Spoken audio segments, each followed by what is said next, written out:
जब टुनटुन की आवाज़ पर फिदा हो गए थे अख्तर अब्बास काजी, शादी करने पाकिस्तान से आ गए थे भारत।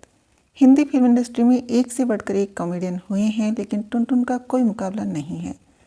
टुनटुन 60 के दशक की पहली महिला कॉमेडियन थी, जिनके पर्दे पर आते ही सिनेमाघर ठहाकों से गूंजने लगते थे। अपने निराले अंदाज के लिए मशहूर टुनटुन आज हमारे बीच नहीं है। साल 2003 में टुनटुन ने दुनिया को अलविदा कह दिया था।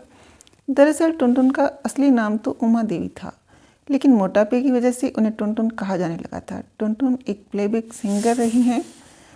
उनके गाने और उनकी ज़िंदगी को लेकर आज हम आपको एक किस्सा बताने जा रहे हैं। टुनटुन की हंसी तो सभी को याद होगी, लेकिन इस हंसी के पीछे काफ़ी गम छुपे थे। टुनटुन के बहुत ही कम फैंस को ये पता होगा कि जब वह महज 4 साल की थी तो ज़मीन विवाद के चलते उनके माता पिता को जान से मार दिया गया था। इसके बाद जब वह 9 साल की हुई तो भाई की भी हत्या कर दी गई। अकेली टुनटुन अपने रिश्तेदारों के घर में रहने के लिए मजबूर हो गई थी। कहा जाता है कि यहाँ उनसे नौकरानी की तरह घर का सारा काम कराया जाता था। टुनटुन को बचपन से ही गाने का बहुत शौक था। उन्होंने ठान लिया था कि जब भी कभी मौका मिलेगा तो नौशाद के लिए गाएंगी। एक दिन चुपचाप वो रिश्तेदारों से भागकर मुंबई आ गई।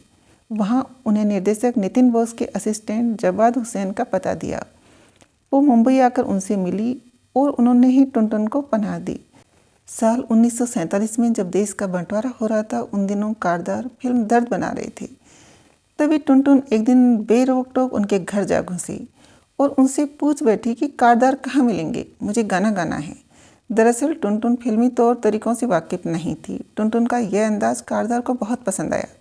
कारदार ने नौशाद साहब के असिस्टेंट को बुलाया और टुनटुन का टेस्ट लेने को कहा। तब टुनटुन ने उन्हें फिल्म जिन्नत का गाना आंधिया गम की यूं चली सुनाया। टुनटुन का गाना उन्हें बहुत पसंद आया। उन्होंने 500 रुपये महीने की नौकरी पर उन्हें रख लिया। इसके बाद टुनटुन ने पहला गाना अफसाना लिख रही हूँ गाया था। टुनटुन का ये गाना एक पाकिस्तानी अख्तर अब्बास काजी को इतना पसंद आया कि वह अपना मुल्क छोड़कर भारत आ गई और टुनटुन से शादी कर ली। इसके बाद उन्होंने करीब 45 गाने गाए। बाद में घर की जिम्मेदारियों की वजह से उनको ब्रेक लेना पड़ा। हालांकि टुनटुन ने फिर से काम करने की सोची।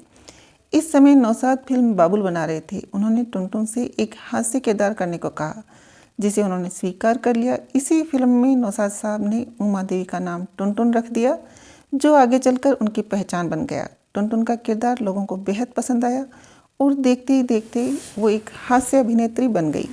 इसके बाद तो उन्होंने करीब 200 फिल्मों में काम किया। साल 2003 में 24 नवंबर को उन्होंने दुनिया को अलविदा कह दिया था, लेकिन आज भी वह लोगों के दिलों में बसती हैं।